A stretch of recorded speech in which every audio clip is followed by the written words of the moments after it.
السلام على رسول الله محمد بن عبد الله صلى الله عليه وسلم وعلى آله وأصحابه أجمعين أما بعد.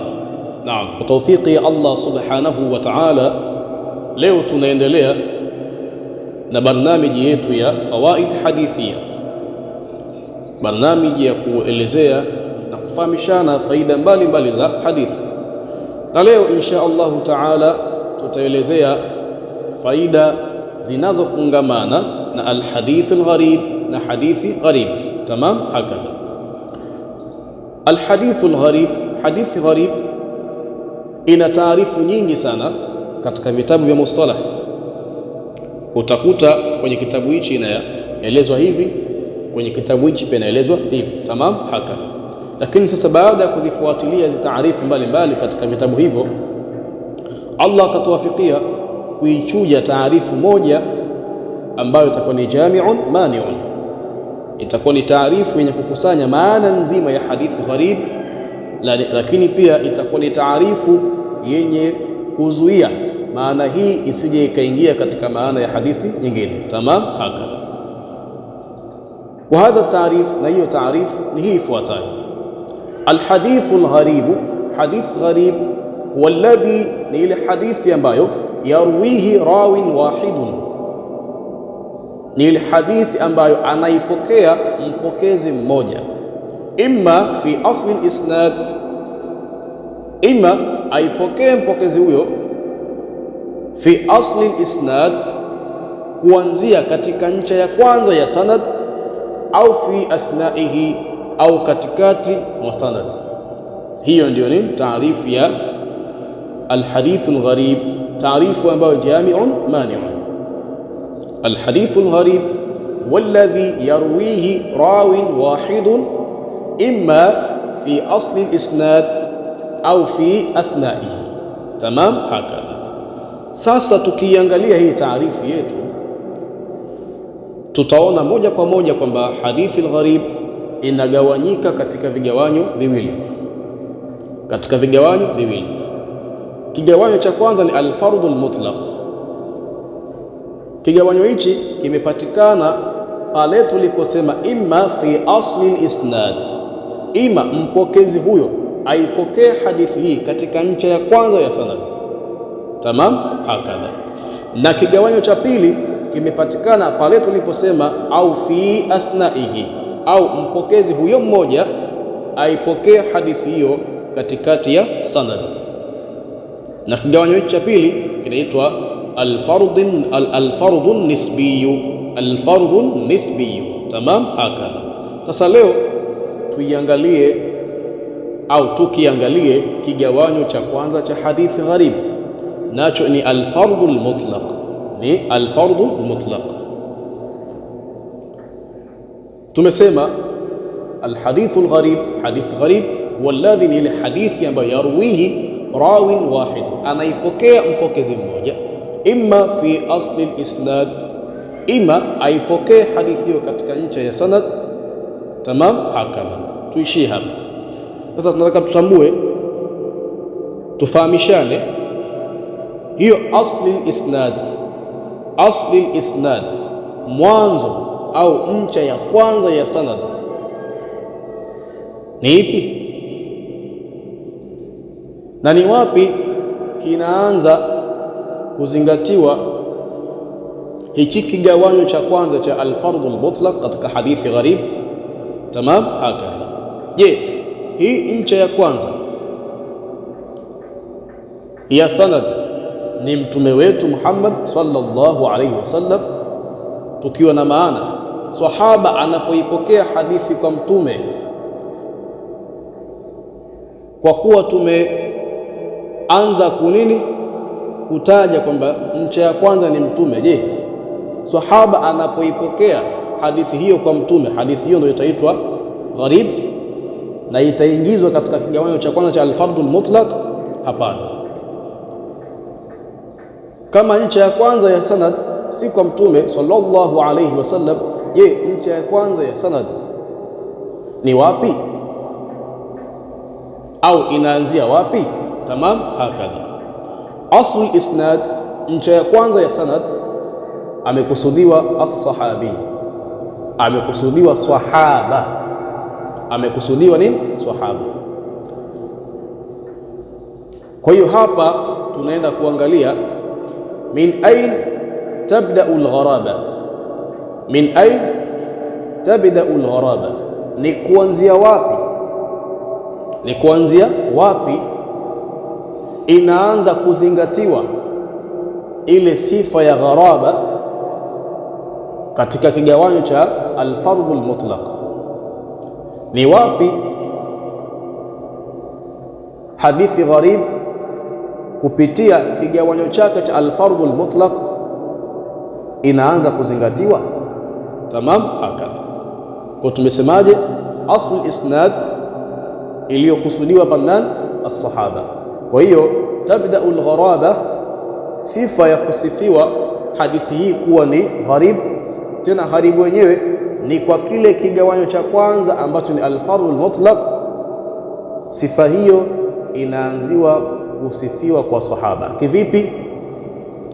Inapotokea sahaba amepokea hadithi kwa mtume wetu Muhammad sallallahu alayhi wasallam, na sahaba huyo akawa ameipokea hadithi hiyo peke yake, hadithi hiyo haiitwi nini? Haiitwi kuwa ni gharibu, na haiingii katika kigawanyo chochote kwenye hivi vigawanyo viwili vya hadithi gharibu. Tamam, haka. Kwa sababu gani? Sahaba yule ameipokea hadithi kwa mtume sallallahu alayhi wasallam, na mtume siyo ncha ya kwanza ya sanad. Tamam, haka. Ncha ya kwanza ya sanad ni sahaba, tukiwa na maana sahaba anapopokea hadithi kwa mtume wetu Muhammad sallallahu alaihi wasallam, kisha akaja tabi'i, kisha akaja tabi'i, akaja tabi'ina mmoja, akaja nani? Akaja tabi'i huyu mmoja. Tamam, akaipokea huyu tabi'i hadithi hiyo kwa sahaba, basi hadithi hii ambayo ameipokea huyu tabi'i ndiyo itaitwa hadithi gharibu. Kwa maana tabda'u al-gharaba min as-sahabi, sifa ya kuzingatiwa hadithi kuwa ni gharibu inazingatiwa pale anapokuja tabi'i kupokea hadithi kwa sahaba, na tabi'i huyo akawa ni mmoja, na hadithi hiyo ikawa haijapokelewa kwa njia nyingine isipokuwa njia ya huyu tabi'i huyu mmoja. Tamam, hakadha. Kwa hiyo kumbe sahaba anapopokea hadithi kwa mtume peke yake, hadithi ile haiitwi kuwa ni gharib. Tamam, hakadha, mpaka anapokuja tabi'i mmoja akaipokea hadithi hiyo kwa sahaba huyo, na tabi'i huyo akawa ni mmoja, na hadithi hiyo ikawa haijapokelewa na mtu mwingine yoyote, ndiyo hadithi hiyo itaitwa ni alhadithu algharib, na itaingia katika kigawanyo cha kwanza cha hadithi gharib ambacho ni alfardhu almutlaq. Tamam, hakadha. Mfano wake ni ile hadithi ya annahyu an bayhi alwala wa an hibati, hadithi ambayo mtume sallallahu alaihi wasallam ametukataza kuuza wala. Wala ni ile haki ya kurithi, haki ya kurithi ambayo anapewa yule bwana mwacha huru pale anapomwacha huru mtumwa wake. Anapomwacha huru mtumwa wake, bwana huyo anagewa nafasi ya kumrithi yule mtumwa wake pindi atakapokufa. Sasa mtume amesema ile haki ya kurithi kwa yule bwana kumrithi mtumwa wake haitolewi bure wala haiuzwi wala hairithiwi. Tamam, hakadha. Lakini wengine wakapitisha kwamba wanairithi wale asaba wake. Tamam, hakadha, hasa katika madhhabu yetu ya Imam Shafi'i. Tuangalie mfano. Hadithi hii ameipokea Ibn Umar kutoka kwa mtume wetu Muhammad sallallahu alaihi wasallam, kisha hadithi hii akaja kuipokea Abdullah ibn Dinar.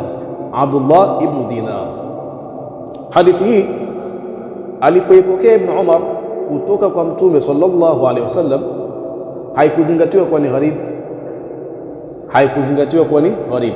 Sababu gani? maswahaba wengine pia walipokea hadithi hii. Sawa?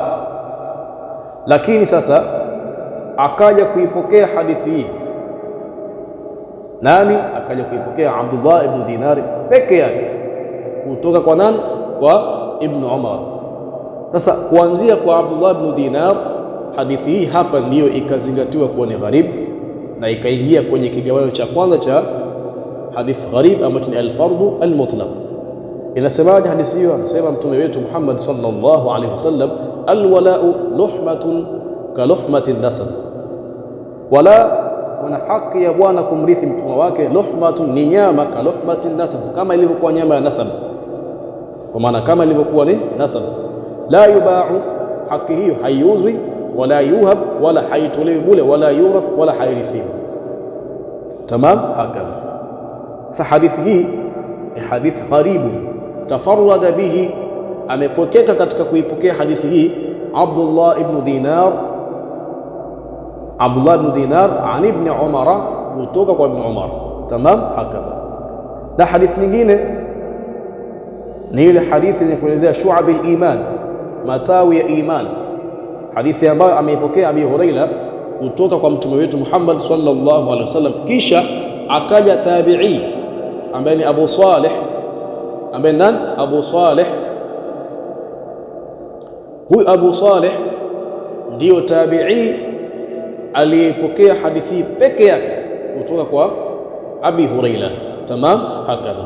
Kisha akaja pia Abdullah ibn Dinar akaipokea hadithi hii kutoka kwa Abu Salih. Tamam, hakadha. Hadithi ni hadithi gani? Ile hadithi anayosema mtume wetu Muhammad sallallahu alaihi wasallam, al-imanu bid'un wa sab'una shu'batan, iman ina zaidi ya matawi 70. Fa afdaluha, na tawi bora zaidi katika hayo matawi zaidi ya 70, qawlu la ilaha illa Allah, kusema la ilaha illa Allah. Wa adnaha, na tawi la chini katika hayo matawi zaidi ya 70, imatatul adha ani tariq, ni kuondosha uchafu au kero katika njia. Wal haya'u shu'batun min al-iman, na kuona haya ni tawi katika matawi ya iman. Tamam, hakadha. Kwa hiyo hadithi hii pia ni gharibu. Kwa hiyo alipoipokea Abi Huraira kutoka kwa mtume wetu Muhammad sallallahu alaihi wasallam, haijalishi aliipokea peke yake Abi Huraira au aliipokea na masahaba wengine, hadithi hiyo haizingatiwi kuwa ni gharibu. Lakini alipokuja kuipokea Abu Salih peke yake, Abu Salih ambaye ni tabi'i, hadithi hii ndio ikaanza kuzingatiwa kuwa ni gharibu. Kwa faida ya leo ni tumeangalia katika hichi kigawanyo cha al-fardhu al-mutlaq, min ain tabda'u al-gharaba, ni wapi ambapo inaanza kuzingatiwa ile sifa ya gharaba katika nini? Katika sanad. Je, pale waliposema ulama wal hadithu alladhi yarwihi rawin wahidun imma fi asli sanad, ima aipokea hadithi hiyo katika ncha ya kwanza ya sanad. Ile ncha ya kwanza ya sanad ni mtume sallallahu alaihi wasallam? Hapana. Tamam, hakadha. Kwa hiyo ncha ya kwanza ni nini? Ncha ya kwanza ni sahaba. Ni nani? Ni sahaba. Na sahaba kivipi? Sahaba aipokee hadithi hiyo kwa mtume sallallahu alaihi wasallam, kisha aje tabi'i, na huyo tabi'i awe ni peke yake ndiye aliyepokea hadithi hiyo kwa sahaba huyo, ndiyo hadithi hiyo itazingatiwa kuwa ni hadithun gharibun, na itakuwa ni hadithun gharibun ambayo ipo katika kigawanyo cha kwanza cha hadith gharib, nacho ni al-fardhu al-mutlaq. Tamam, hakadha. Kwa hiyo ile asli isnad, ncha ya kwanza ya sanad iliyozingatiwa ni sahaba, sio mtume wetu Muhammad sallallahu alaihi wasallam. Kwa hiyo sahaba akipokea hadithi kwa mtume peke yake, hadithi hile haizingatiwi kuwa ni gharibu. Lakini baada ya sahaba kuipokea hadithi, anapokuja tabi'i akaipokea hadithi kwa sahaba huyo peke yake, ndiyo hadithi hiyo itaitwa nini? Hadithun gharibun. Wa ila huna antahi. Al-kamalu lillah wal ismatu lil anbiya wan naqsu lana wa hadha. Assalamu alaykum wa rahmatullahi wa barakatuh. Wal afwa minkum.